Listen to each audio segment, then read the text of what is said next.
Unahitaji kukarabati gari lako kwa njia yoyote ile? Usitie hofu. Dhibiti hali ya gari lako sasa.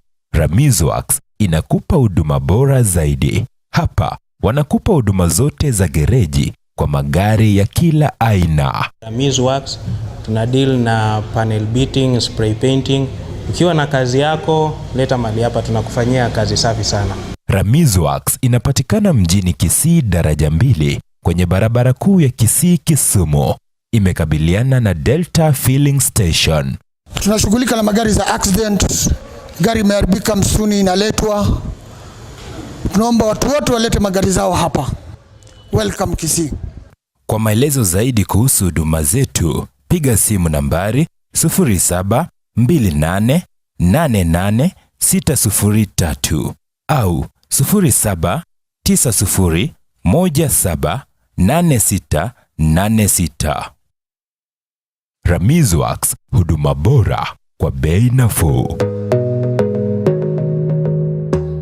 Na mpenzi mtazamaji na msikilizaji wa AGR News TV, na kusabai tena na kukaribisha katika kipindi cha siku ya leo Jumatatu, ikiwa ni tarehe 8 mwezi Agosti mwaka 2022, ili tukujuze mawili matatu ambayo yametendeka katika nyanja tofauti tofauti. Naitwa Mercy Ontita.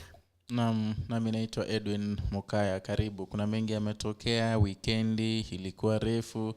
Ilikuwa weekendi ya mwisho ya kampeni, hasa tunapoelekea uchaguzi hapo kesho. Kwa hivyo kuna mengi ambayo yalitokea na tunaenda kukujuza moja kwa moja kwenye hii morning brief. Weekend imekuwa refu lakini tusharejea. Karibu. Haya, kwa kweli mengi yametukia.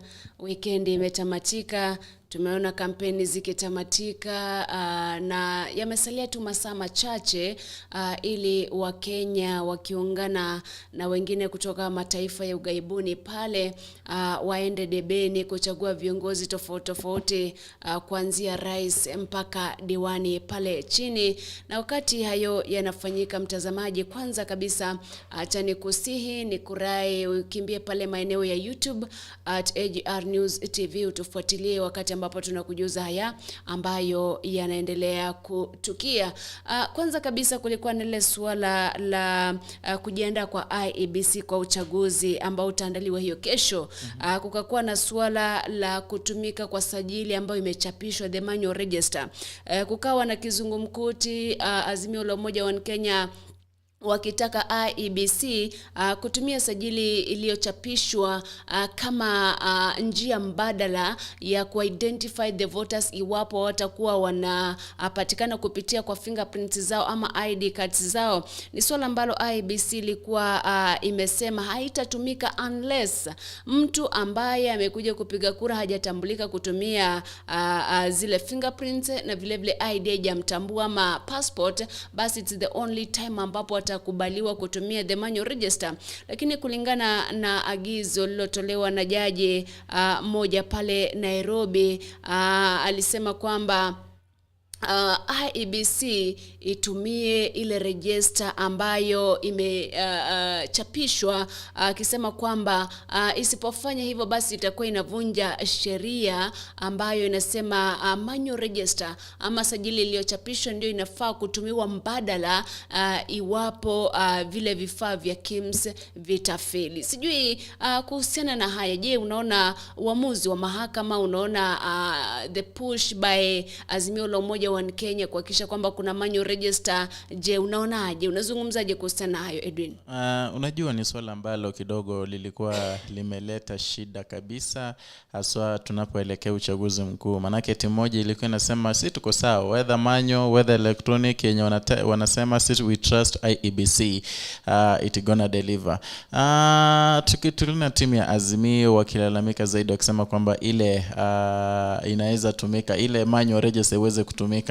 Na tunajua kwamba manual register itatumika tu manake huenda the KIMS kits zikakuwa faulty, ikaleta shida kidogo ya kiteknolojia.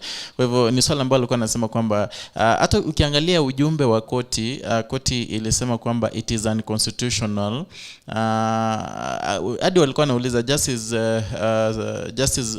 Mugure alikuwa anauliza kwamba what happens to a registered voter whose details cannot be picked by the KIMS kit for fault or failure of technology. If this decision remains unchallenged, there is no doubt that voters' constitutional rights to vote will be violated. Kwa hivyo iko upande wangu ni sawa. Unajua anything for peace. Manake ingekuwa kwamba si hilo swala, ama ingekuwa kwamba hakutakuwa na manual register, basi the other team ingekuwa imeridhika kufika sasa, unaona. Kwa hivyo ni swala ambalo kila mtu aridhike, uchaguzi uwe wa amani.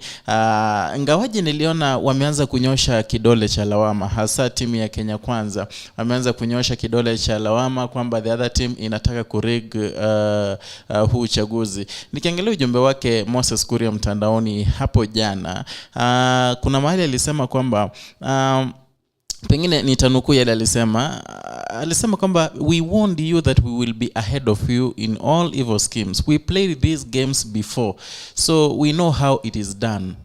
Kisha kazidi kusema kwamba we have also established the system they intend to use in case they failed the KIMS kits by occasioning power blackouts as the leads cannot operate at below 40%. Kisha they will occasion the power outages to facilitate manual voter registration and the kazi mtaani recruits whose lists have been acquired in 7 constituencies in Kiambu. Kwa hivyo unaona bado kuna mtafaruku kidogo. Timu ya Kenya Kwanza wanasema baadhi yao pengine viongozi, lakini ukiona Moses Kuria ametaja inamaanisha pia huo ndo mtazamo pengine wa ule muungano wa wengi. Hivyo wanataja kwamba pengine there is a plan to rig elections using the manual register, you know. Kwa kweli tukizungumzia swala hilo, I remember Wafula Chebukati ambaye ni mwenyekiti wa tume ya kuratibu mipaka na kuendesha uchaguzi hapa nchini IEBC akisema kwamba they know what happened in 2017. Wanajua kwamba kulikuwa na tashwishi kuhusiana na matokeo ya uchaguzi ambayo yalikuwa kwenye KIMS kits na matokeo ama wapiga kura ambao walipiga kura kupitia the manual register, akisema kwamba so far they have sealed all loopholes ambazo yeyote ambaye atajaribu labda kuiba kura hatafanikiwa. Kwa hivyo at the end of the day, are we trusting or do we trust or do Kenyans trust IEBC kuendesha uchaguzi ambao uko huru na haki? Ndio tetesi zimetokea pande zote mbili kuhusiana na kuibwa kwa kura, kuhusiana na kutokuwepo na uwazi katika upigaji wa kura ama yale matokeo, lakini mwisho wa siku after matokeo yametangazwa, will every Kenyan be satisfied kwamba ndio this is what Kenyans voted for, you know?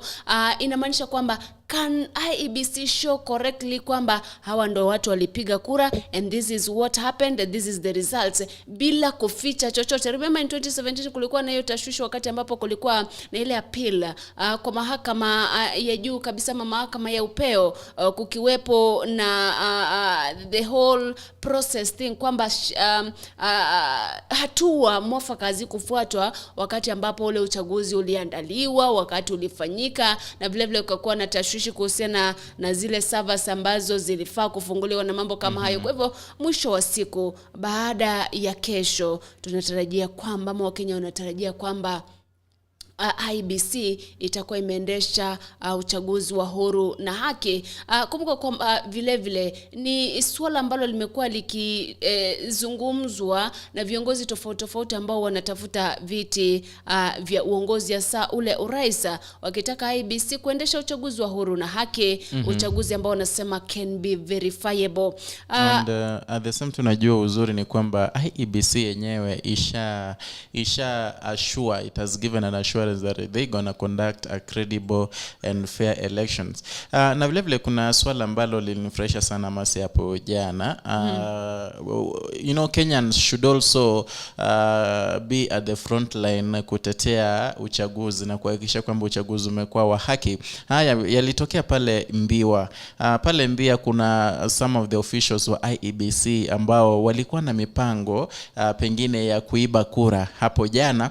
Wane hawa ambaye ni president presiding officer of a polling station in Kanyadoto ward, 2 presiding officers of polling stations in Kanyadoto ward, and a clerk of a polling station in a neighboring Kabuai ward waliweza kushikwa kwenye kijiji kimoja pamoja na wananchi mbali ambapo pengine walikuwa na mipango. Inashukiwa kwamba walikuwa na mipango ya ku mark some or several of the ballot the ballots nyingi zao. Pengine they wanted to prefer some of the candidates against others. Kwa hivyo our residents they frog matched the 4 suspects na kuwapatiana kwa polisi. Ni jambo mimi lilinifurahisha kwa maana the residents wenyewe kitu ya kwanza hawakuchukua hatua mikononi. Pengine unajua inaweza kuwa wengine wabebe mapanga na nini. Jambo la maana ni kwamba waliweza kuwapeleka hadi kwenye sheria yenyewe, na vile vile kujitolea kuwafuata wale 4 hadi kwenye ile nyumba moja kwenye kile kijiji cha Riat. Inaonyesha kwamba Wakenya pia wamejitolea ili pengine uchaguzi uwe wa haki na vile vile kusije kukawa na machafuzi. Na ndio tunazidi kuomba kwamba kuwe na amani, na amani itatokea ikiwa vile vile uchaguzi utakuwa wa haki. Kila mtu aridhike kwamba wewe ndio umeshinda, sawa tu wewe bwana, thank you it was a nice fight, anyway I live to fight another day. Kwa kweli unajua ukizungumzia swala hilo, at the end of the day it boils down to wale ambao wamepewa kazi ya kuhakikisha kwamba wanaendesha uchaguzi wa huru na haki na IEBC pale labda kwenye polling stations. Iwapo kuna mtu ambaye ako compromised, huyo ndio atafanya uchaguzi usiwe wa huru na haki.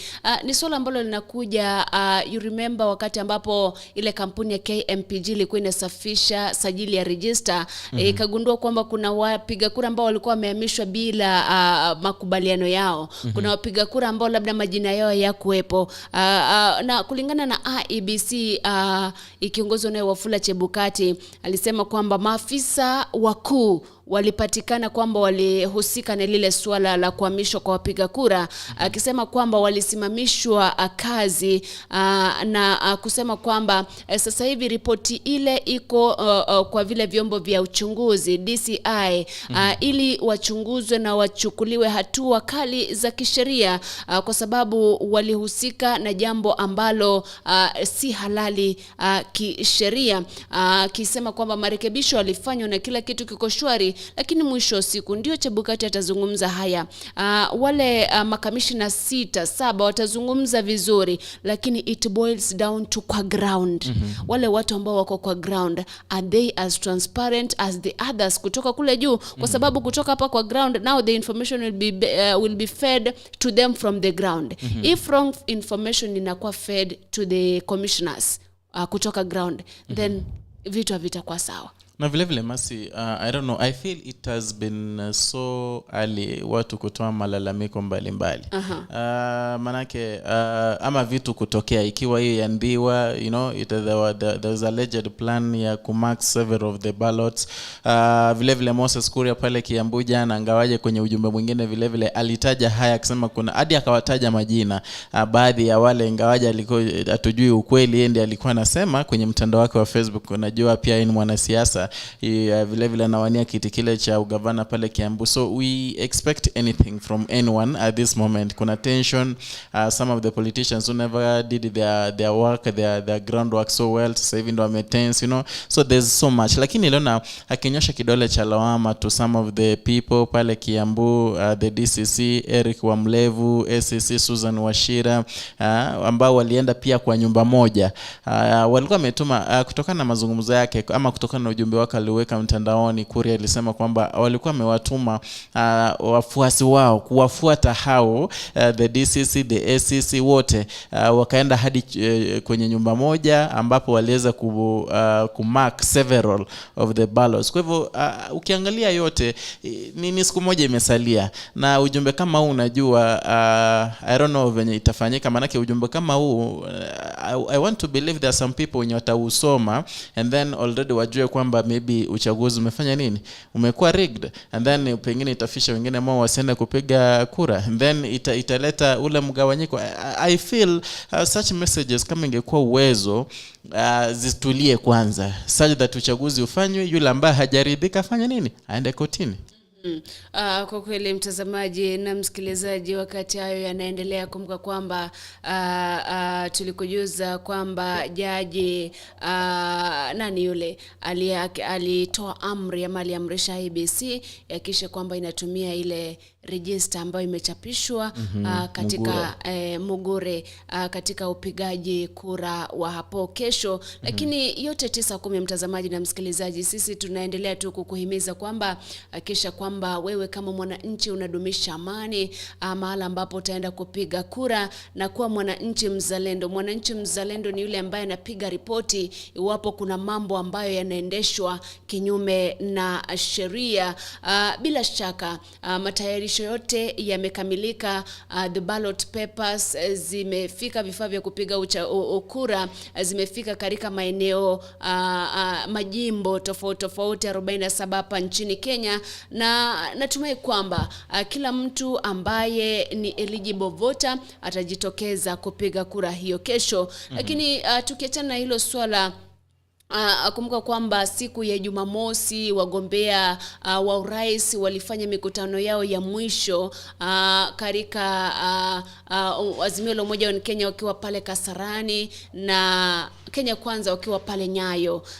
David Mwaure akiendesha kampeni maeneo tofauti katika kaunti ya Nairobi, na vile vile George Luchiri Wajakoya pia akiendesha kampeni na kuzungumza na wananchi mwisho kuhusiana na yale ambayo watafanyia wananchi wapo yeyote atachaguliwa kuwa rais wa taifa la 5 wa taifa hili, rais wa 5. Katika yale mazungumzo yao, kitu ambacho kwa kweli walizungumza sana ni kuhusiana na kuwepo kwa amani nchini Kenya, kuwataka Wakenya wote wakisha kwamba wanadumisha amani, kuhakikisha kwamba IEBC kuhakikisha kwamba uchaguzi utakuwa wa huru na wa haki, na bila shaka yeyote ambaye atashinda atafurahi. Yeyote ambaye atashindwa atakubali matokeo. Mwisho wa siku told Kenyans we will accept the outcome of the elections. Na ni swala ambalo wengi, kumbuka kwamba muungano wa Kenya Kwanza ulikuwa unasema Raila Odinga hajatangaza kwamba atakubali matokeo. Ule muungano mwingine wa Azimio la Umoja wa Kenya unasema kwamba pia hapa hawajatangaza kwamba atakubali matokeo. Ni swala lilokuwa na mvutano kidogo, lakini mwisho wa siku wote wametangaza rasmi, na yote yale tunasubiri tuone kutaendaje baada ya matokeo kutangazwa. Naam, ni vyema tu, na kuna jamaa alinifurahisha sana Masi. Manake yeye alikuwa anataja akisema kwamba ikiwa Raila Amolo Odinga, alikuwa anazungumzia wawili ambao pengine kuna uwezekano kutokana pengine na polls na ule umaarufu ambao tunajua, mimi na wewe najua kwamba yule kiongozi wa Azimio na vile vile UDA ndo wanaongoza zaidi kwa umaarufu. Kwa hivyo yeye alikuwa anataja kwamba ikiwa William Ruto atachukua uongozi, basi itakuwa motivation kwake, kwamba atajua you can always rise from anywhere and then you will be determined amid the challenges and everything to achieve your goal. And then if Raila Odinga will win the elections, then pia atakuwa motivated, atajua kwamba it does not matter how many times you try up something. Manake Raila Odinga vile vile amejaribu mara nyingi, lakini ikiwa atakuwa kiongozi sasa hivi, basi it will be a motivation that whatever you want to get utaipata tu, bora ukuwe na ile consistency na usife moyo. Kwa hivyo ni mazungumzo ambayo mimi mwenyewe yalinifurahisha, na vile vile pengine nikasema nitayazungumza hapa. Mpenzi mtazamaji vile vile anaweza makinika kwamba tuweze kudumisha amani katika uchaguzi huu tunaoelekea. Kwa kweli Ndiyo, tumezungumzia wamepiga kampeni, wameenda maeneo tofauti kujipigia debe. Mwisho wa siku, ile siku inawadia, masaa machache tu wa Kenya waamkie kupiga kura. Na katika suala kuu ambalo labda Azimio la Umoja wa Kenya walikuwa wamesema watadeal nalo, kwanza kabisa ni kuhakikisha kwamba wanapigana na ufisadi. Hiyo jana katika pia mkutano ambao Raila Odinga alihudhuria ibada katika ukumbi wa KICC, alisema kwamba jambo la kwanza ambalo watapigana nalo ni ufisadi, ili yale majanga matatu ambayo yamekuwa identified the Kenya will deal with ndio yapigwe.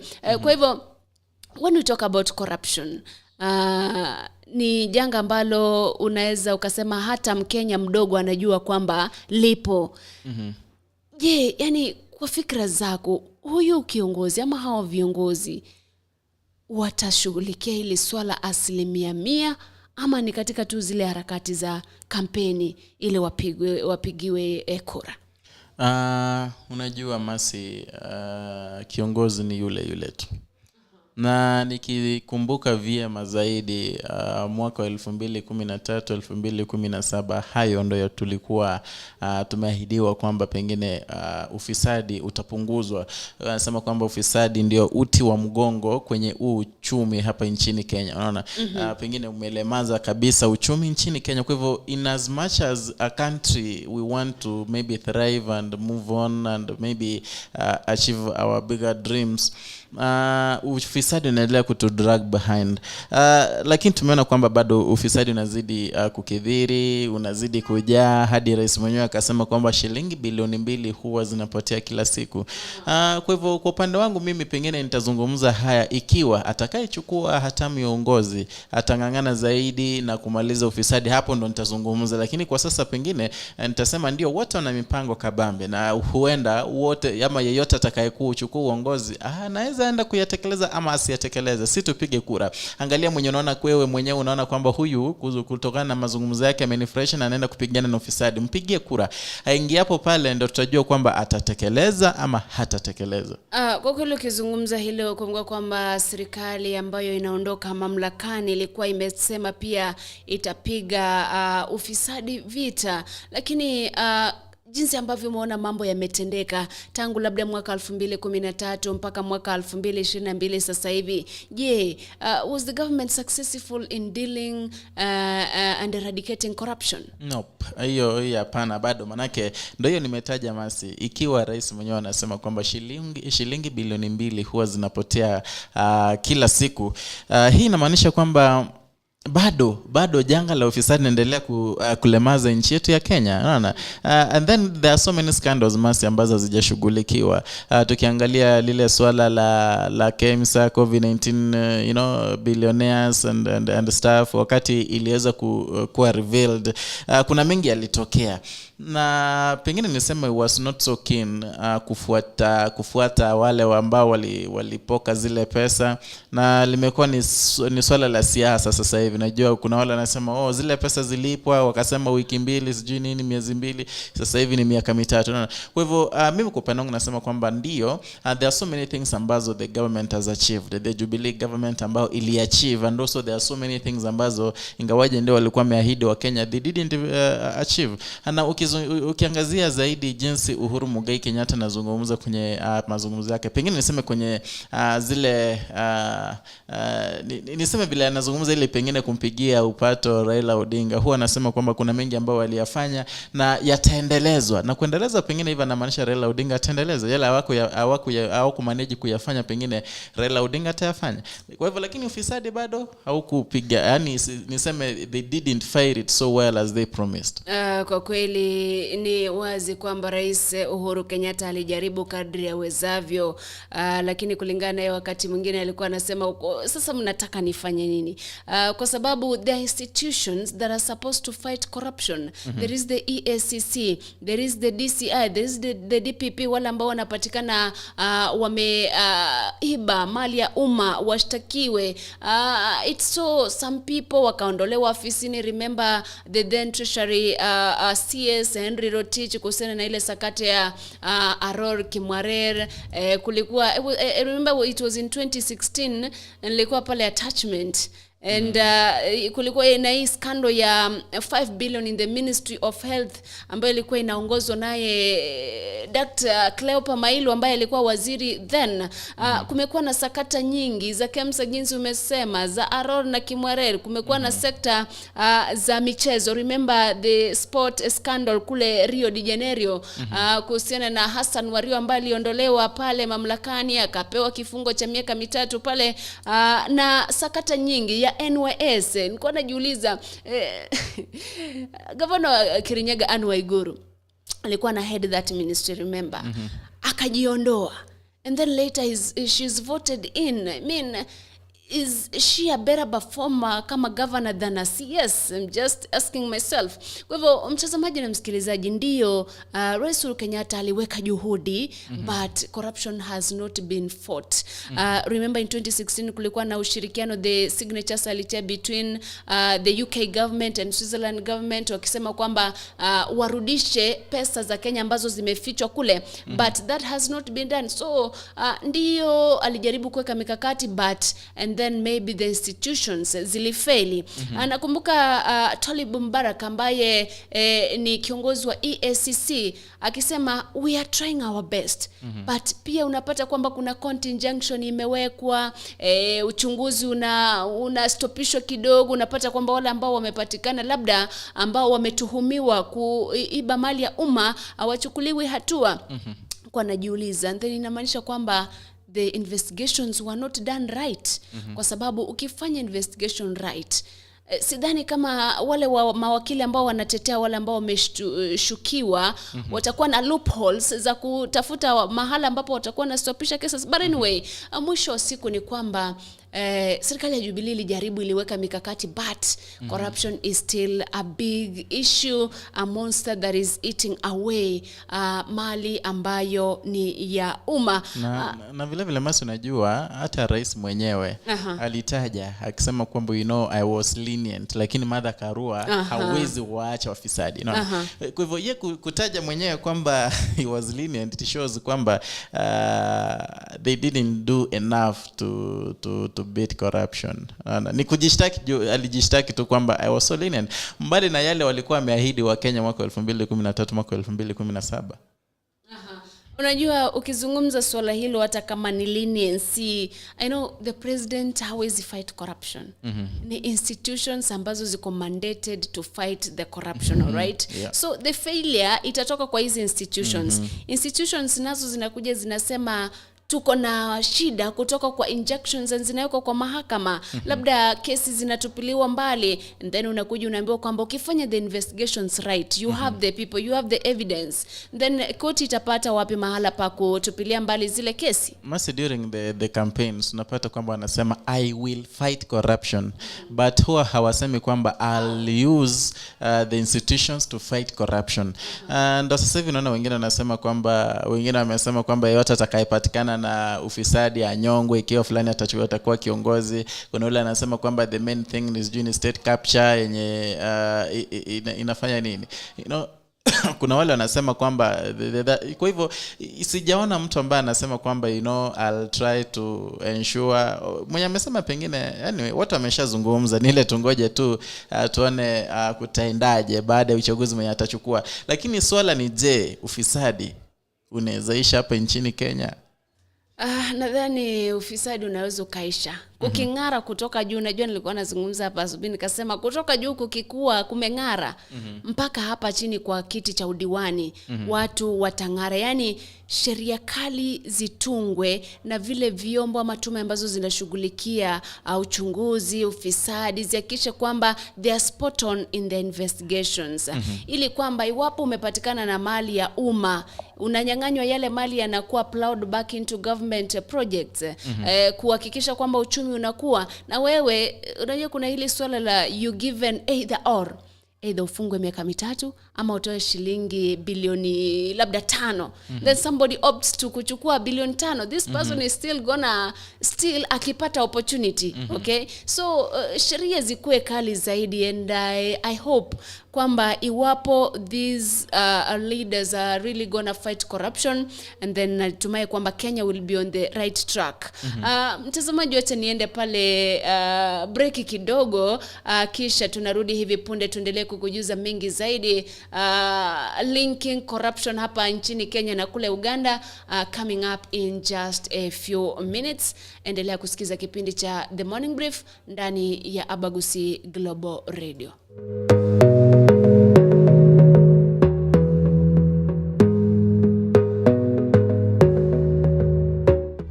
Welcome to Monibis Apartments. I'm Globa Choti Meshak.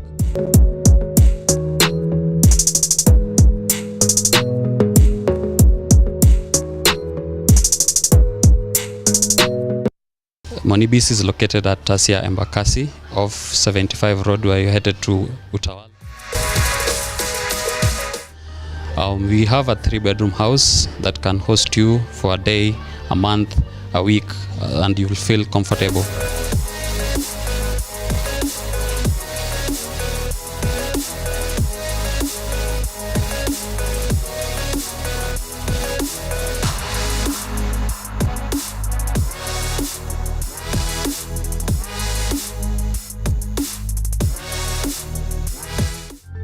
It's easily accessible, and you're most welcome.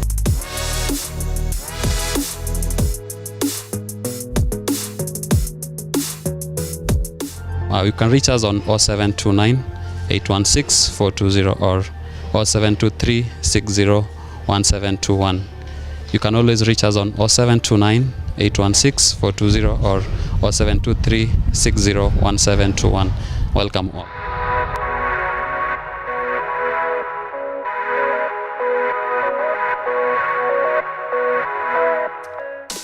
Saa 3:05 pale majira ni Afrika Mashariki. Natumai kwamba unaendelea kutufuatilia.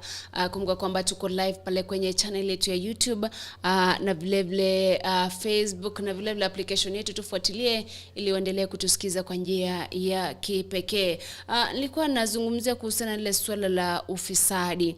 I remember there was a time nduguye Rais Uhuru Kenyatta alikuwa linked to sakata ya importation of sugar. Akasema pale sasa yeye kama amepatikana na ile sakata abebe mzigo wake mwenyewe.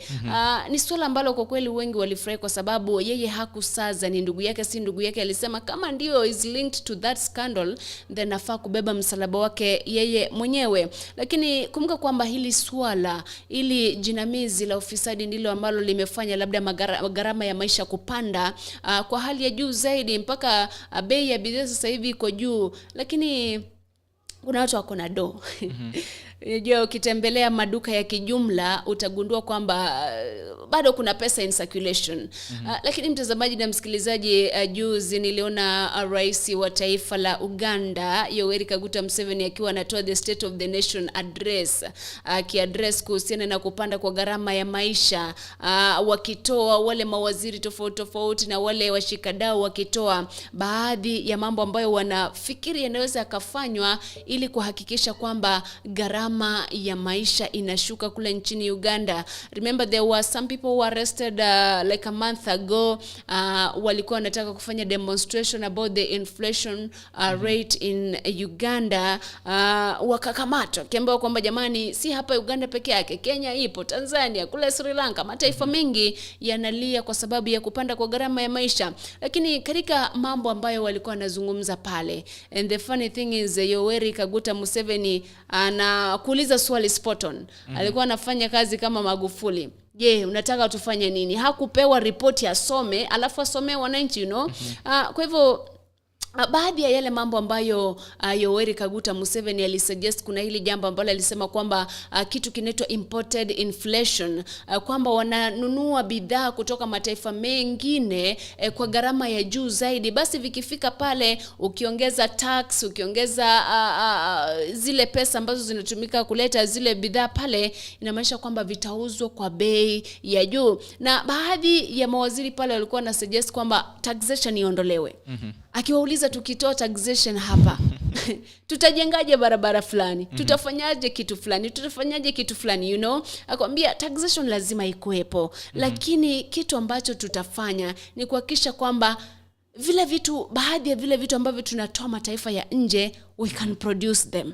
Kama vile labda mchele, wanaweza wakatafuta mahala watengeze, wapande mchele, nafaka, wanaweza wakafanya vile matoke na mambo mengine tofauti na kuhakikisha kwamba at least wana lower that rate ya importation, ili wakiself produce domestically, then inamaanisha kwamba labda taxation itaenda chini kidogo, lakini watakuwa na sufficiency, akizungumza kuna swala ambalo remember there was a time walizungumza kuhusiana na electric motorcycles.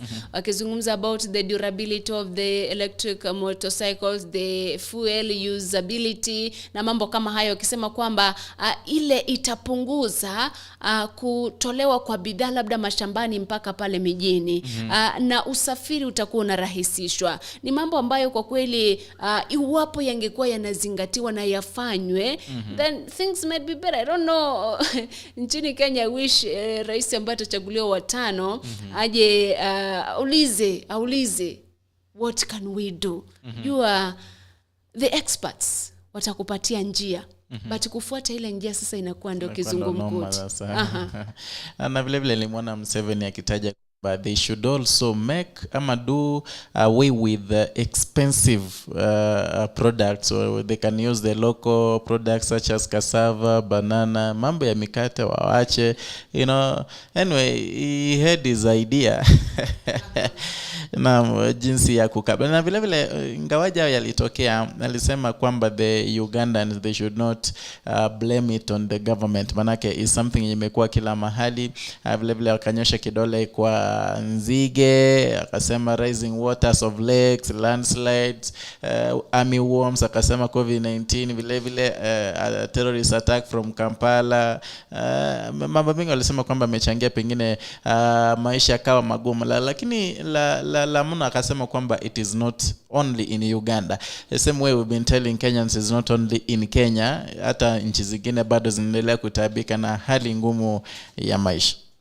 Kwa kweli mtazamaji na msikilizaji, wakati ambapo haya yanaendelea, kumbuka kwamba wiki iliyopita nilikuwa nimekujuza kwamba kuna meli ambayo ilikuwa imebeba nafaka ambayo ile depart kutoka kule Ukraine ikielekea taifa la Lebanon, ambapo ilikuwa inapeleka zile nafaka pale. Kumbuka kwamba usambazaji wa nafaka kutoka kule Ukraine umeenda chini kidogo kwa sababu ya vile vita ambavyo vinaendelea baina ya Urusi na Ukraine. Na nilimwona Rais Volodymyr Zelensky, kabla tujarudi nchini Kenya tuendelee na mambo mengi zaidi, akizungumza kuhusiana na kugawanya ama kutogawanya mataifa ya Afrika. It's like alikuwa anazungumza akisema kwamba we are not going to divide African countries, kwamba wale ambao wanatusupport we are going to give them grains and products, na wale watusupport we are not going to give them that. Akisema kwamba they are going to distribute their goods equally kwa mataifa ambayo yanahitaji. Kwa kweli ni swala ambalo tunasubiri tu tuone mambo yataenda vipi. Tukirudi hapa nchini Kenya kuhusiana na amani ambayo imekuwa ikihubiriwa na kila mtu ambaye anasimama kwa podium, viongozi wa kidini, hasa maaskofu wa kanisa la Kikatoliki, hiyo jana walizungumza wakisema kwamba jamani, wa Kenya wadumishe amani, na wakaitaka IEBC kuhakikisha kwamba inaendesha uchaguzi huru na haki. Wakiongozwa na askofu wa dini Katoliki jimbo la Mombasa pale Martin Kivuva, waliwaomba pia vijana wajitokeze kwa wingi wapige kura, na wakawataka vijana wasiuze the IDs ili kupatiwa kitu kidogo, ni swala ambalo remember lilikuwa limezua hisia tofauti kuhusiana na watu ambao walikuwa wananunua IDs, swala ambalo lilikuwa limeletwa in the limelight na muungano wa Kenya Kwanza, na mwisho siku kilichokuwa tu cha muhimu pale ni kuzungumza kuhusiana na amani. Naam. Na bado sisi pia tunazidi kuomba amani iwe.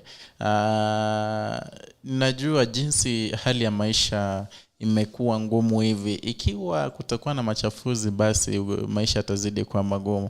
Na sisi ni mandugu, sio? Hata nikupiga masi leo, ingawaje mimi na support mtu fulani, niko very sure mwenye namsupport hata nitambui, ajui Mokaya ako pale Kisii mahali fulani, unaona. Kwa hivyo tuweze kudumisha amani, ni jambo la busara zaidi. Na niliona viongozi wote, Raila Odinga, William Ruto, hii weekend walikuwa kwenye maombi. Niliona wakiombewa, kila mtu akiwa amenil down anaombewa. Ni jambo la busara kwamba it is hii ni nchi ambayo inamwamini Mungu, na vile vile tuweze kudumisha amani.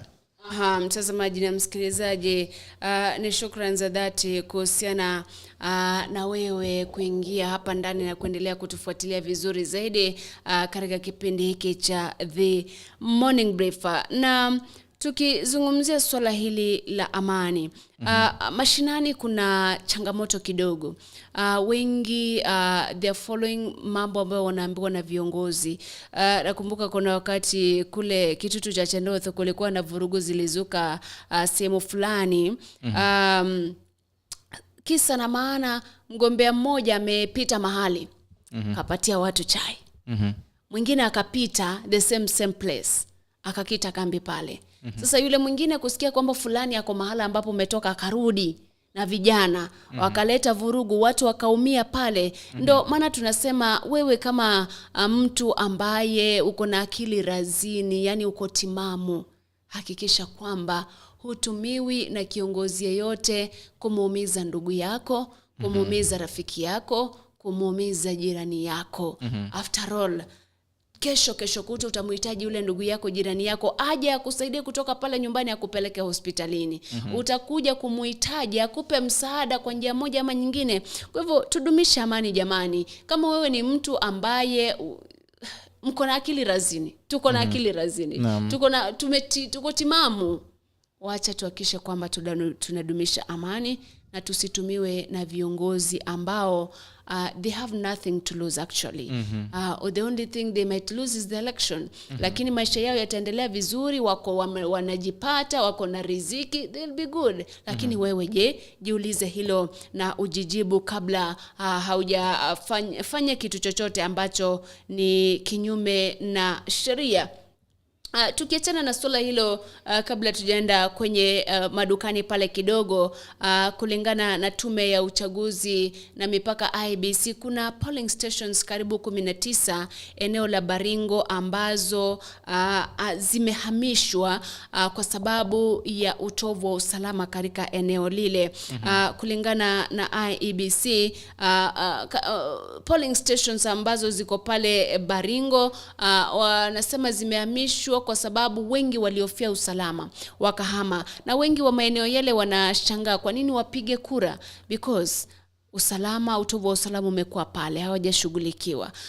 Njaa iko pale, hawajashughulikiwa. Mifugo wao wanakufa, watoto wao waendi shuleni kwa sababu ya utovu wa usalama. Wengi tu wanajiuliza kwa nini tupige kura. IEBC ikisema kwamba kaunti zote tofauti zimejiandaa kuhakikisha kwamba uchaguzi unaandaliwa kwa njia huru na haki, na kumbuka kwamba kituo kikuu cha ujumlishaji wa kura kiko pale katika eneo la Bomas, ambapo pia vyumba vya habari ama media houses zimepatiwa nafasi yao, ambapo watakuwa pia wanajumlisha yale matukio ya uchaguzi. Vile vile tukiachana hayo, tunaendelea kuzungumzia, unajua sasa ni uchaguzi, tunaendelea kuhubiri amani. Katika mji wa Kisii kuna yale ambayo yalitokea usiku wa kuamkia leo, ambapo kiongozi ama anayewania udiwani katika eneo la Kisii Central ambaye anaitwa Monyenye Yoge ameripoti kisa kwenye kituo cha polisi, ambapo leaflets zilipatikana mji wa Kisii Town, na hizo leaflets zilikuwa zinasema kwamba pengine huyu Monyenye amekuwa akifanya vikao vya kibinafsi vya chini kwa chini pamoja na residents wa Kisii Town, na vile vile walikuwa naahidi kwamba pengine watawatimua wale ambao si wakazi wa Kisii ambao wanafanya biashara katika mji wa Kisii. Kwa hivyo ni swala ambalo lilikuwa limeingiza woga, likaleta tension kidogo. Monyenye alifika kwenye kituo cha polisi na kutaja kusema kwamba yeye ni citizen wa Kenya, a law abiding citizen, na kwa hivyo kuwarai wanapolisi na investigative agencies kuangalia jambo hilo kwa undani zaidi, ili pengine uweze kufanya ama uweze kujua ni nani alifanya hayo yote. Kwa hivyo kutokana na mazungumzo yake Monyenye anasema kwamba those leaflets zilikuwa drop tu siku wakati mtu watu wengine pengine watu wamelala, kwa hivyo kuamkia asubuhi wakapata kwamba those leaflets are there. Kwa hivyo it's so unfortunate kwamba in as much as ndio manake kwenye zile leaflets huku chini zilimaliza wakisema kwamba when you are voting, vote wisely. So pengine kwa mtazamo wangu naona kwamba jamaa ama mwenye aliandika hayo alikuwa anamaanisha kwamba huyu jamaa mkimpigia kura basi anaenda kufanya nini? Kuleta vita humu mjini Kisii. Kwa hivyo ni swala zima ambalo tunaendelea kukastigate hapa na kusema kwamba let there be peace. Kwa kweli wakati tunasema kwamba kuwepo na amani, tukizungumzia swala ya la karatasi za kupiga kura, kuna taarifa kwamba hapa Kisii kuna karatasi za kupiga kura ambazo ziliharibiwa while under transportation. Kwa hivyo natumai kwamba wale walinda usalama na zile idara ambazo zinashughulikia karatasi za kupiga kura, zikishughulikia uchaguzi, zitakuwa ziko ngangari kabisa kuhakikisha kwamba hamna mtu ambaye atakosa ballot kwa sababu kuna zile ziliharibiwa. Na sijui kama hii imefanyika ili wizi ufanyike ama imefanyika ili I don't know, ni masuala ambayo yanakuja unashangaa ni kipi ambacho kinaendelea. But anyway, kumbuka kwamba wakati wa kupiga kura hiyo kesho, iwapo ballot yako imeharibika, you're only allowed one extra ballot paper. Ukiharibu mara mbili basi you're not gonna vote for that person. Kwa hivyo be very careful wakati you're marking. Usimaka alama mbili, kwa sababu ukimark alama mbili utakuwa umeharibu hiyo kura.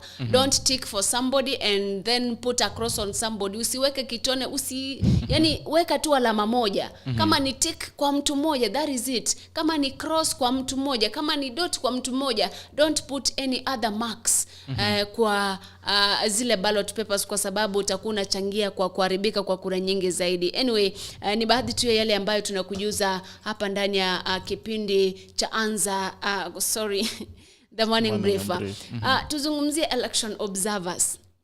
Hao ni watu ambao wamekuja hapa nchini Kenya kuangalia uchaguzi, na watu zaidi ya 18,000 kulingana na tangazo la IEBC wako hapa nchini Kenya, na watakuwa wanaangalia shughuli nzima ya maandalizi na upigaji kura, na baada ya pale wataandika ripoti ambazo watapatia kwa zile tume ambazo zimewatuma hapa nchini Kenya. Miongoni mwao ni Umoja wa bara la Europa kule, the IGAD, the Commonwealth, the East African Community, wote wametuma wajumbe wao hapa nchini Kenya ili wawe part of election observers. On the same note, unamjua Bobby Wine na Kiza Besigye, ambao wote wanatokea kule Uganda, pia wako hapa nchini Kenya kama observers wa elections ambazo zitafanyika hiyo kesho. Kwa hivyo mwisho siku wote pia wamekuwa wakitaka wakazi, wananchi waendeshe uchaguzi kwa njia huru, haki na kwa amani.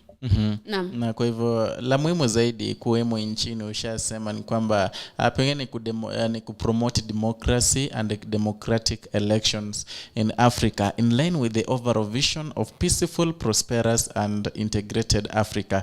Nakumbuka he is part of the AU COMESA broad mandates. Kwa hivyo ni jambo ambalo ni sawa, ngawaje kuna yale yalikuwa yametokea kidogo, lakini sasa hivi ni sawa tu. Maana wakati walikuwa na launch mission, President Koroma alitaja na akasema kwamba they want to build Africa. They want Africa ikuwe built into a state yenye it is so democratic, you know, elections zinafanyika vyema, mwenye anashinda ndo huyo. Unajua tushaangalia hata umeyataja pale Uganda, kulikuwa na mambo mengi yaliyotokea katika uchaguzi uliopita, including the international community kajitokeza, you know, so many things. So hivyo I guess they want to make sure kwamba in Africa there's hakuna vita, hakuna mambo ya maybe uchaguzi ina favor mtu mmoja, mwenye anashinda si yeye anatawazwa uongozi, hivyo ni jambo la busara pengine haswa katika Afrika nzima. Kwa kweli wakati tunazungumzia kuhusiana na wale ambao wanakuja kuangalia uchaguzi hapa nchini Kenya, they already here. Kumbuka kwamba the East African community is being represented by Jakaya Mrisho Kikwete ambaye alikuwa rais wa zamani wa taifa la Tanzania pale, akiwa anaongoza wajumbe na vile vile washikadau tofauti ambao watakuwa wanaangalia ule uchaguzi kwa niaba ya Jumuiya ya Afrika Mashariki. ILOG pia ambao ni Election Observation inasema pia imetuma wajumbe zaidi ya 5,000, but it's the only body ambayo imetuma wajumbe wengi ambao watakuwa wanaangalia uchaguzi hapa nchini Kenya. 5,108 election observers ni wa Election Observation Group, na kati yao 350 watakuwa general observers, wanapita hapa na pale kuangalia je mambo yanaendaje, na 1,000 kati yao ni wale ambao watakuwa wanajumlisha ama wanajumuisha yale matokeo ya upigaji kura hapo kesho. Kumbuka kwamba vile vile the African Union, COMESA, IGAD pia wametuma wajumbe wao hapa nchini Kenya ambao pia watakuwa wanaangalia jinsi uchaguzi unafanyika. Swala kuu ambalo lilikuwa limetakiwa sana na IEBC from these election observers, nilimwona Hussein Marjan Hussein akisema jamani, wakati mnaandika ripoti zenu, andikeni ripoti ambazo ziko impartial, ripoti ambazo azimuonei mtu fulani ama kiongozi fulani, ripoti ambazo they are fair, ni kuhusiana na yale ambayo wataandika baada ya ule uchaguzi. Naam, vile vile pengine tukiachana na hayo, kwenye weekend Masi, kuna swala ambalo lilizua utata zaidi, haswa kwenye zile kampeni za mwisho siku ya Jumamosi. Kuna swala ambalo Azimio team ilimleta Diamond kutoka Tanzania kuja kuperform kwenye ile hafla ya mwisho kwenye zile kampeni zao za mwisho, na vile vile the other side ikaleta Solomon Mkubwa ili aweze pengine kuperform. Ni swala ambalo lilizua hisia anuwai zaidi, manake baadhi ya pengine artists hapa nchini Kenya walikuwa wanalalamika, wanasema kwamba that was an underperformance, and then that team walikuwa na blame the other one at why can you import someone and then you have your people here in Kenya. Manake kufika sasa hivi imeibuka kutokana na Nation, wanasema kwamba for the 10-minute performance at the final Azimio rally, Diamond Platinums was paid $100,000. That is 11.9 million. So ni swala ambalo limekuwa likiulizwa kwamba what ingefanya nini kwa artists wa Kenya. Kwa hivyo ni swala lazima, nimeona nimezua hisia tofauti mtandaoni, sijui ungezungumzaje. Nimeona mwingine akibreakdown akisema inamaanisha alikuwa na perform 1,000,000 shillings per minute. Kwa kweli kivyangu si vibaya, lakini nikajiuliza kwa kweli, in Kenya kuna artists ambao wangepelekwa pale wafanye, and the sensational artists when it comes to elections, right? Unapata kwamba ndio watu wametunga nyimbo ambazo ni nzuri zaidi na zinaleta msisimuko wa kisiasa. Wapo ambao wangefanya vile. Je, wanakuza wasanii wa Kenya ama ni aje? Kwa sababu they've been playing about this for a while. Sema kwamba tunataka tukuze usanii, tunataka tukuze muziki nchini Kenya, lakini they have done the contrary. Hakuna msanii hata mmoja alikuwa pale kutoka nchini Kenya. Remember in 2017, 2013 wasanii wa Kenya walikuwa pale katika zile campaign and the final rallies. Na nilimwona Eric Omondi pia akiteta, lakini alikuwa anasema kwamba inamaanisha kwamba Kenyan musicians hawajafika kiwango kile cha kutajwa, wakuje pale wawe wageni kama pale Kasarani na pale Nyayo. Akisema kwamba labda yeye baada ya uchaguzi atakisha kwamba he will fight for 75% music playing in every stations hapa nchini Kenya. And then it brings me to another question. Unajua kama kule kwenye nchi ya Nigeria, they don't play music ya kutoka country zao zingine. It's their music and their music and their music only. Kwa hivyo najiuliza, unajua Kenyans ndio maana tunasema we are very democratic people. Utapata hapa ndani nimecheza muziki ya kutoka all over, right? Unapata kwamba airplay ya nchini Kenya it's 10%, ya kutoka kule nje ni nyingi. The same thing unapata kwamba content labda ni kwenye television, kwenye radio, content unapata kwamba nyingi ni kutoka mataifa ya nje. Why don't we find our own content? Unashangaa. Lakini mtazamaji na msikilizaji, kivyangu I say kama wangemleta yule basi wangeshirikisha wasanii wengine wa Kenya. Si kumleta yeye peke yake ndio anakula jasho lake. But we have to consider our own. Yeah. Na ndio wengine nauliza kwamba hapa Kenya muziki sasa hivi kuna muziki sijui ni aina ni jona ya genge ambao watu wanaimba, wengine wakiwa uchi, mambo yanayotamka, wengine hayaeleweki, so ni swala zima though, lakini we have a decent singers wenye naimba nyimbo nzuri, kwa hivyo lakini inafuata the strategies ambazo walikuwa wamelei kama muungano, na jinsi pengine niliona wanataja kwamba hapo awali walikuwa wamemleta yule Trimio Fena Gitu vile alikuwa ameperform. Kwa hivyo hii ya mwisho, unajua ya mwisho ndio ilikuwa kubwa. I wish wange pengine leta Mkenya, this ilikuwa pesa ngapi hizi? Zilikuwa close to 11 million. So 11 million unajua wangeleta wasanii hata 7 hapa nchini Kenya, hata 11, unaona. Hata angewapatia 100 ama hata 1500, it could do wonders to some of the artists hapa nchini Kenya. Anyway, it is a decision wenye walifanya, na mikutano ile ilifanyika vyema zaidi. Niliona kila mtu alitoa ujumbe wake, lakini la muhimu wa viongozi wote walisema kwamba kuwe na amani. Na Raila Odinga mwenyewe alitaja akisema kwamba ikiwa atashindwa atanyosha mkono na wasalimiane na atakayekuwa ameshinda. Ikiwa atashinda vile atanyosha mkono kwa sababu ya ule uzuri ambao anatakia nchi yake ya Kenya. Na vile upande mwingine Kenya Kwanza, William Ruto alitaja akisema kwamba yeye wakati huu si wakati wa mwaka 2017, hawezi fanya handshake na yeyote. Kwa hivyo ikiwa atakuwa mshindi, na jinsi anatumai kwamba atakuwa mshindi, kutakuwa na handshake, na vile pengine kutakuwa na chai, watakunywa chai pamoja, lakini handshake Mtazamaji na msikilizaji, kumbuka kwamba Bagusi Global Radio nambari 1 zaidi ya redio na televisheni ambayo inakuja kwako kupitia mitandao ya kijamii, na vile kumbuka kwamba kupitia Roku channel unaweza ukaiongeza kwa televisheni yako ili unatutazama, unatufuatilia kwa njia ya kipekee. Vile kumbuka kwamba channel yetu pale ya YouTube ni ipi ile?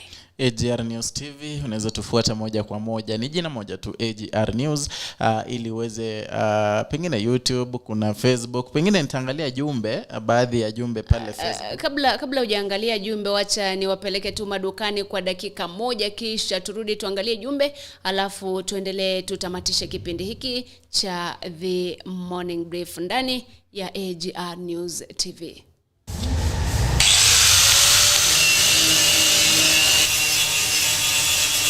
Je, unahitaji kukarabati gari lako kwa njia yoyote ile? Usitie hofu. Dhibiti hali ya gari lako sasa. Ramizworks inakupa huduma bora zaidi. Hapa wanakupa huduma zote za gereji kwa magari ya kila aina. Ramizworks tuna deal na panel beating, spray painting. Ukiwa na kazi yako, leta mali hapa, tunakufanyia kazi safi sana. Ramizworks inapatikana mjini Kisii daraja 2 kwenye barabara kuu ya Kisii Kisumu. Imekabiliana na Delta Filling Station. Tunashughulika na magari za accident. Gari imeharibika msuni inaletwa. Tunaomba watu wote walete magari zao hapa. Welcome Kisii. Kwa maelezo zaidi kuhusu huduma zetu, piga simu nambari 0728880603 au 0790178686. Ramizworks, huduma bora kwa bei nafuu.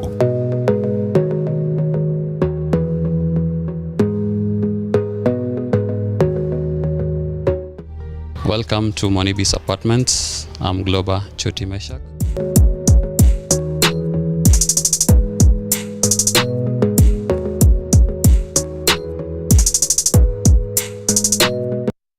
Monibis is located at Tasia Embakasi off 75 Road where you're headed to Utawala.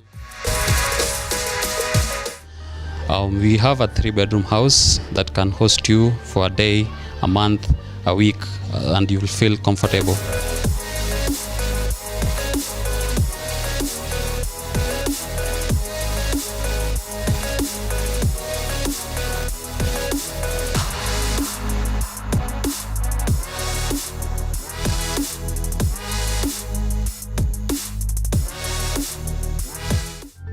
It's easily accessible, and you're most welcome.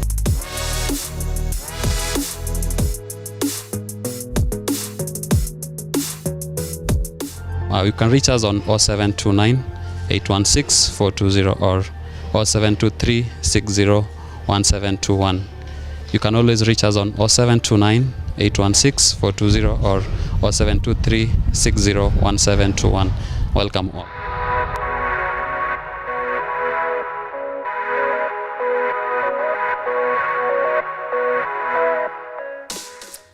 Na mpenzi mtazamaji na msikilizaji, natumai kwamba umejuzwa mawili matatu kuhusiana na Monibis Apartments pamoja na Ramizworks, lakini karibu tena tuandamane nawe mpaka mwisho wa kipindi. Kabla tujaingia kwenye swala la sporti, nilikuwa nimekujuza pale awali kwamba balozi wa Marekani hapa nchini Kenya, Meg Whitman, jana alizungumza pia na vyombo vya habari kuhusiana na matarajio labda ya Marekani kuhusiana na uchaguzi ambao unafanyika hiyo kesho, ikisema kwamba Marekani ndiyo inapigia upato uchaguzi, na ikisema kwamba inatarajia uchaguzi uendeshwe kwa amani, ikisema kwamba ama ikitaka serikali ihakikishe kwamba kutakuwepo na usalama na amani, na vile vile kuongeza kwamba baada ya uchaguzi Marekani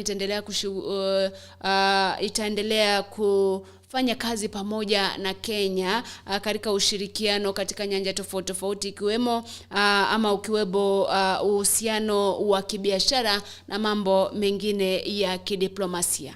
Vile vile kwenye ile ujumbe ambao ulizua hisia anuai ulikuwa umetuma kwa citizens wa Marekani ambao wana reside pale Kisumu. Walitaja kusema kwamba pengine nitanukuu, sema Kisumu hosts a significant number of US embassy personnel and is a frequent travel destination for American citizens. The US Department of State has no greater responsibility than than the safety of security of the US citizens overseas and routinely issued security alerts surrounding elections. Kwa hivyo ni swala ambalo lizua hisia mbalimbali, kisha watu wakisema kwamba hata Marekani washaona kwamba Kisumu kutakuwa na vurugu, inakuwaje ametoa na ile alert haswa katika eneo la Kisumu. Lakini vile vile nilimuona Margaret Whitman ni Whitman ama ni Whitman? Whitman akitaja akisema kwamba ingawaje ndio walitoa ule ujumbe kutokana na eneo ama kwa lile eneo la Kisumu, si kwamba wanajua jambo ambalo Wakenya hawalijui. Ni kwamba pale ndio ama niseme citizens wengi wa Marekani huwa wanaenda kujiburudisha na kadhalika. Kwa hivyo ilikuwa ni swala tu ambalo lilikuwa la safety tu ya the citizens of America. Pengine nataka kunukuu aliyoyasema. Alisema kwamba kunradhi, acha niangalie hapa. Anasema the United States Embassy has many people working in Kisumu and are warmly welcomed there by the people, and we appreciate the hospitality and the government of the government there and the people of Kisumu. But abundance of caution, we issued a routine security alert just to make sure that our people were on high alert to the situation that we all face here. Kwa hivyo ni swala ambalo lilikuwa tu la kupeana ile caution kwa watu wa Marekani ambao wanaishi pale, wale wa Marekani ambao wanaishi pale Kisumu, mbali na yale ambayo unajua ni wakati wa siasa, anything can be said. We have different parties. Kuna wale wa Jakoya, kuna wale wa Mwaure, kuna wale wa Ruto. So many things were said about ule ujumbe wa kwanza ambao ulitolewa kukaution wa Marekani ambao wale watu wa Marekani ambao wanaishi pale Kisumu. Naam. Kwa kweli mtazamaji na msikilizaji, ni ilani tu ambayo ilikuwa inatolewa na ubalozi wa Marekani hapa nchini Kenya, wakizungumzia kuhusiana na usalama. Is the main thing ambao walizungumza kuhusiana na usalama ambao wangependa sana ama taifa la Marekani lingependa udumishwe hapa nchini Kenya wakati uchaguzi unafanyika hapo kesho, which is the call from every leader and every other sane Kenyan ambaye anajua kwamba kwa kweli uchaguzi ndio utakuja na utaenda. Ni kama, by the way, I was likening to athletics, you know. Let me use Omanyala trains for a whole year or 2 years, lakini anaenda kucompete for kitu atakimbia under 10 seconds, you know, 100 meters. It's the same thing. We prepare for a very long time for elections, and then the election will only take a few hours. Kwa hivyo, let whatever we've built previously, katika ile miaka yetu tumeishi kama majirani for 10, 20 years, isikatike ama ipoteze utangamano because of something of a day, of some hours. Ndipo sasa tunasema kwamba ndio ile dakika inaweza ikaharibu uhusiano, lakini usifanye iharibu uhusiano wa miaka miwili, iharibu uhusiano wa miezi kadhaa na kadhaa. Kabla sijakujuza, kuna ile swala kuhusiana na the diaspora voters ambao pia walijiandikisha na watashiriki labda katika uchaguzi wa Agosti 9 hiyo kesho. Sijui kama una ile taarifa pale, lakini kabla hujaipata pale, kuna the Commonwealth Games athletics ambazo zinaendelea kule Birmingham, na Kenya so far, nikiangalia kwenye jedwali, iko nambari ngapi pale? Imejaribu taifa la Kenya liko nambari 13 pale, na liko na medali za dhahabu 6. Inamaanisha kwamba usiku wa kuamkia leo, Kenya pia ilijizolea medali 2 za dhahabu, iko na fedha 5 na iko na shaba 10. In total, Kenya has 21 medals katika zile athletics za Birmingham Commonwealth Games ambazo zinaendelea kule. Taifa la Australia limetangulia pale na medali 174. See the difference, lakini najua kwamba kuna Kenyans mostly wana compete in the marathon for the first time in the short races, 100 meters and stuff.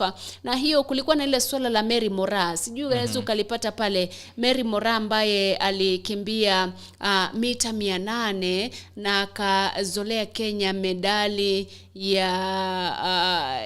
ya dhahabu pale hiyo juzi, katika mita za mbio mita 800.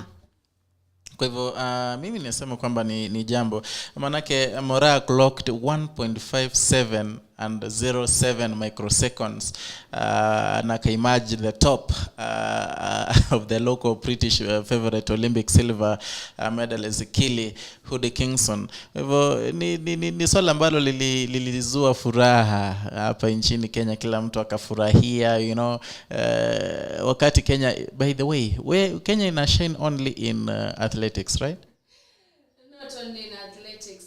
Najua Kenya ina shine kwa mambo mengi kama lakini mambo mazuri, the positive ones, ni mambo mengi, lakini wakati ambapo tunafanya in terms of sports, hatufanyi vizuri in football, tunafanya vizuri in marathons, na for the first time at least tumeonekana pale kwenye hizi short races, 100 meters, 4x4 and stuff. Naam. Anyway, ni sawa. Sema kama in the race Moraa aliongoza the start sprinting kwa kufungua ile mita 200 before cooling off the steam at the bell as she went from the first to the last with the 300 meters to go. Hivyo ni watu, yani ni kama watu walikuwa, ukiangalia jinsi alivyokuwa anakimbia mwanzo alikuwa na huyu hawezi. You know, the funny thing, what happened is, hata mimi nilicheka nilipoona alivyokimbia. Alitoka mbio, akakuwa wa kwanza, the first round pale ikaisha, and then akarudi nyuma kabisa karibu kuwa mwisho. Then watu wakatoka mbio. Then kufika like zimebaki around 200 meters akatoka yake yote. So I think it was a kind sensational kivyangu. Alikuwa na wapima aone wanakimbia vipi, lakini mwisho wa siku jamani, so far we have 6 gold medals kama wa Kenya, na tunatakia kila laheri wale wakimbiaji kutoka taifa la Kenya ambao wanaendelea kuwakilisha taifa la Kenya katika yale mataifa ya kule nje ya athletics pale. Kabla mtazamaji na msikilizaji hatujatamatisha kipindi hiki, mwelekezi wangu pale ananiambia kwanza nikimbie pale madukani, kisha turudi tutamatishe kipindi cha leo cha The Morning Brief.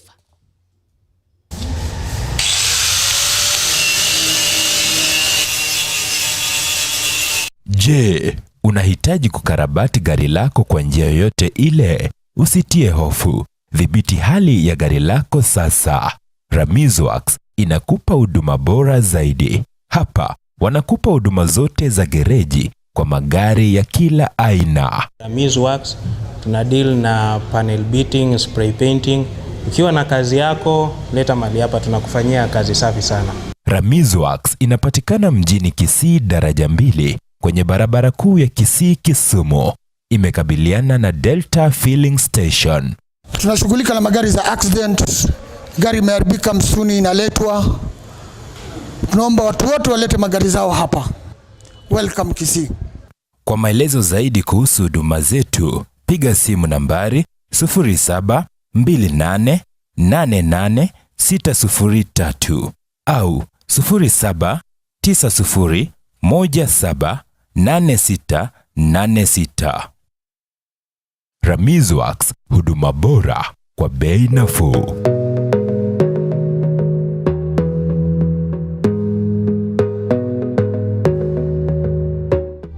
Welcome to Monibis Apartments. I'm Globa Choti Meshak.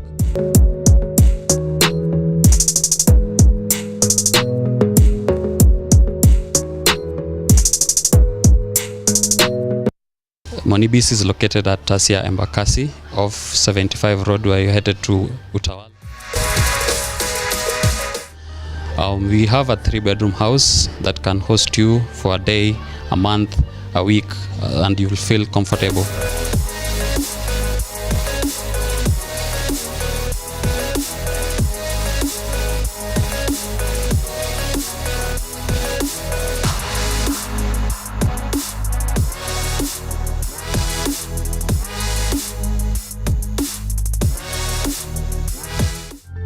It's easily accessible, and you're most welcome.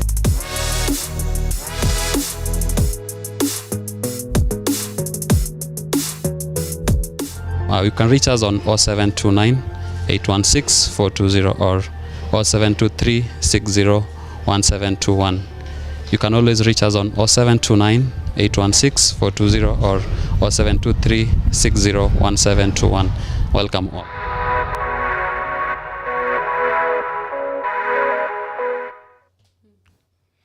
Naam, karibu tena mpenzi mtazamaji. Pengine kuna wale wanafuata moja kwa moja kwenye mtandao wa Facebook.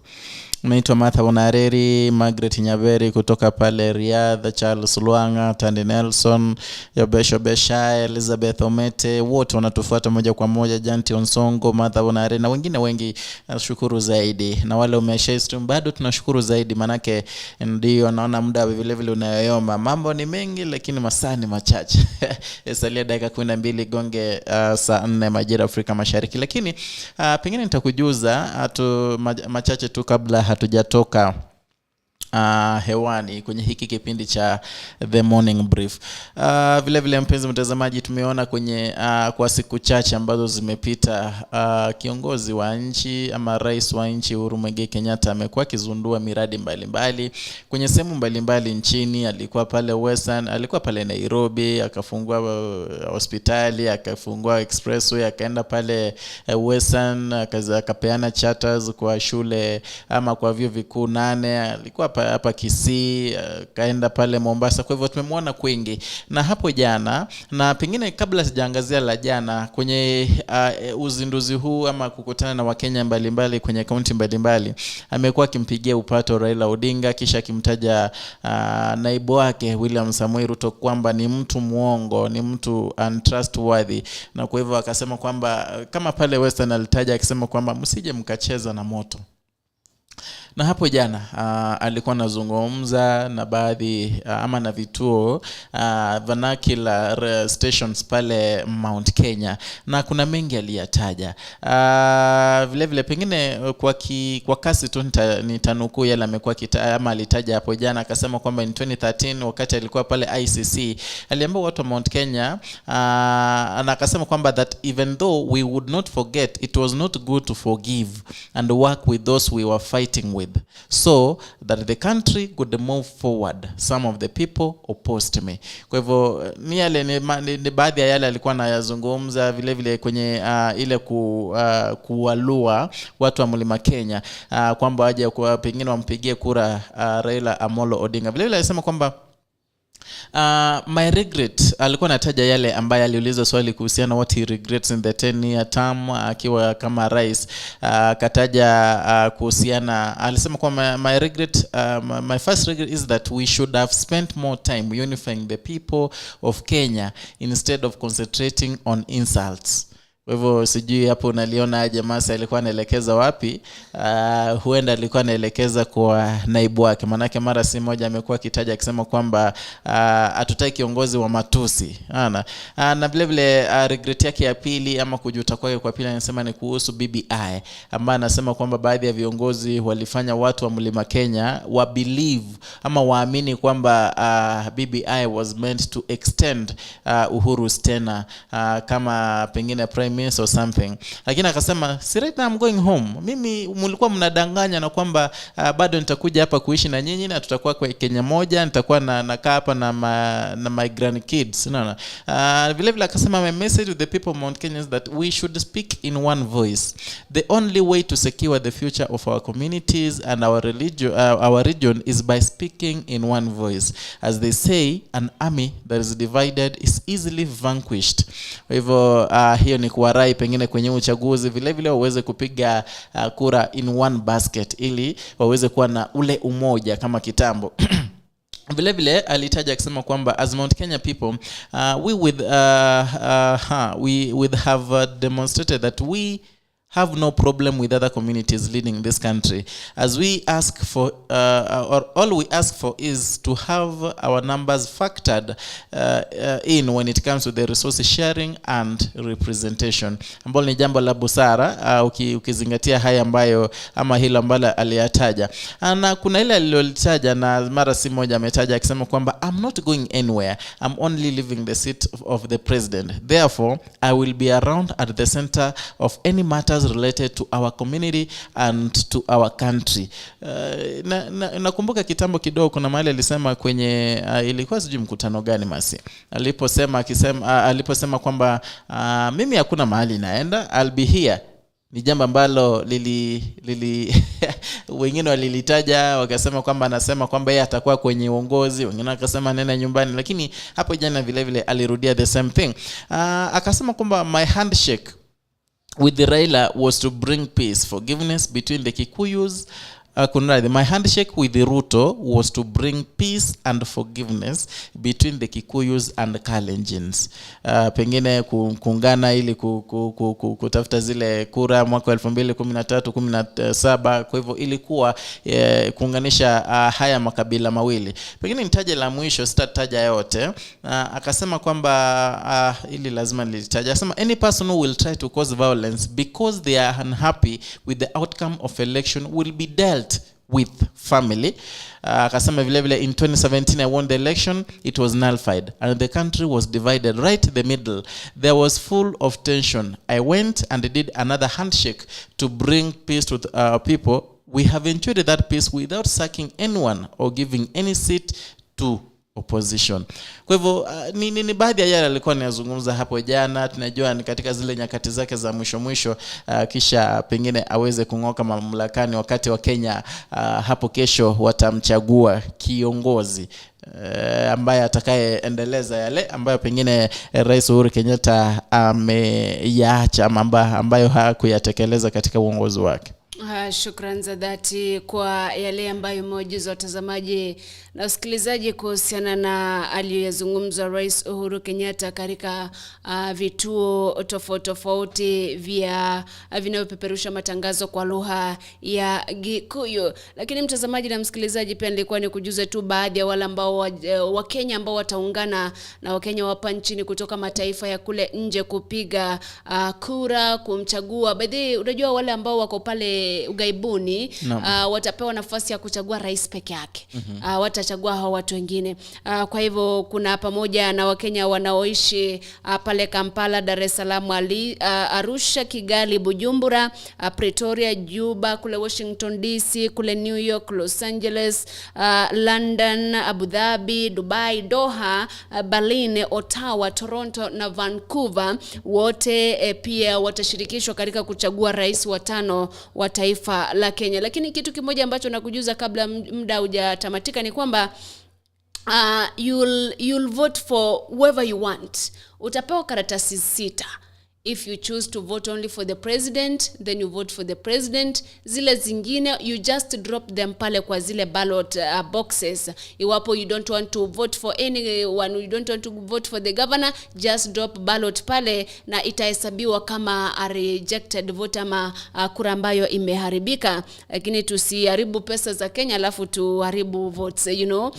Mwisho kabisa, kuna swala hili la the 11 petitioners ambao wameelekea kwa mahakama kuu to seek the high court to block William Ruto to be sweared in if he is elected the president of the Republic of Kenya. Hawa 11 they are citing chapter 6 of the constitution ambayo inazungumzia leadership and integrity, wakisema kwamba William Ruto na Rigathi Gachagua have not demonstrated that. Kwa hivyo iwapo watachaguliwa kama rais na naibu wake, basi wale ambao wamefika pale mahakamani na ile kesi wanasema kwamba wanataka the court to deter the swearing in of the two, wakisema kwamba they are setting also the zile milioni 202 ambazo zilikuwa forfeited to the state za Rigathi Gachagua, wakisema kwamba hajaonyesha wazi alizitoa wapi. Previously alikuwa anasema kwamba they are proceeds of corruption. Kwa hivyo ni mambo ambayo kwa kweli tutaangalia tuone kutaendaje.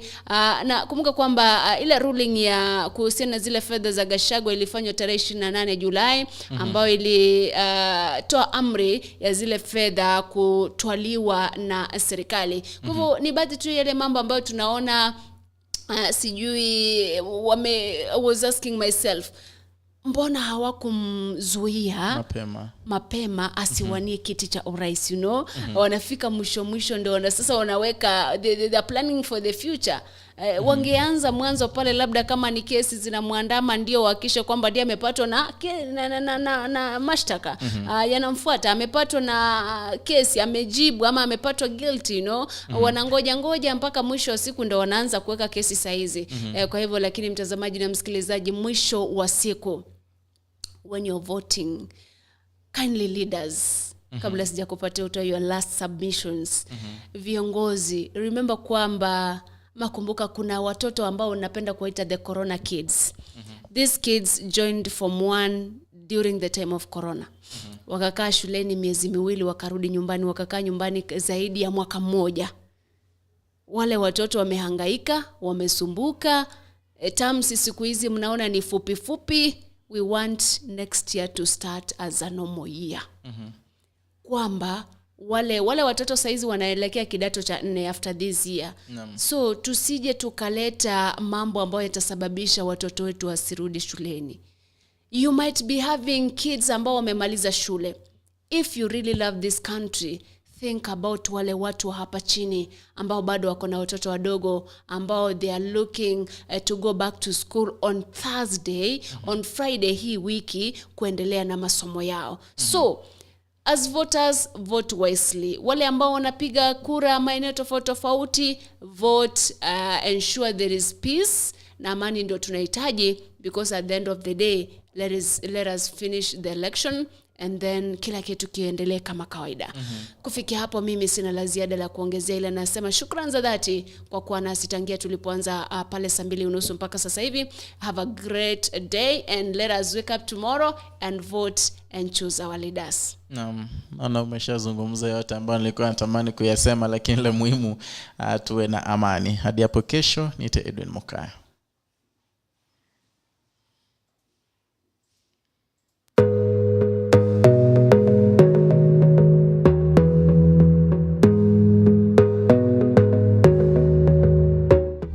Welcome to Monibis Apartments. I'm Globa Choti Meshak.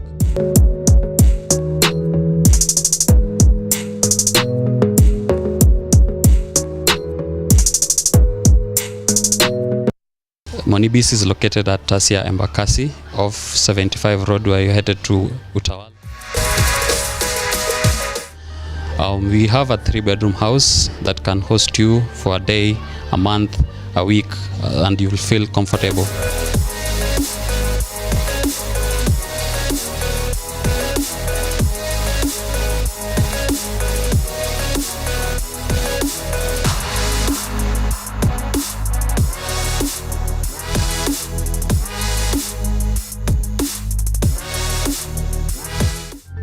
It's easily accessible, and you're most welcome.